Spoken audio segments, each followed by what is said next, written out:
তিন পদের সবজি ভাজি রুটির সাথে খেতে অনেক ভালো লাগে। আশা করি সবাই ভালো আছেন। আসসালামু আলাইকুম।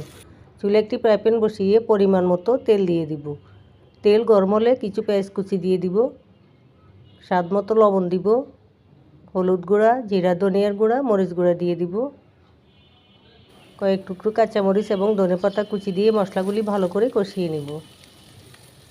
এরপর কিছু পেঁয়াজ কলি কুচি করে কেটে দিব, আলু কুচি দিব, ফুলকপি কেটে দিব, হালকা করে নেড়ে চেড়ে নিব।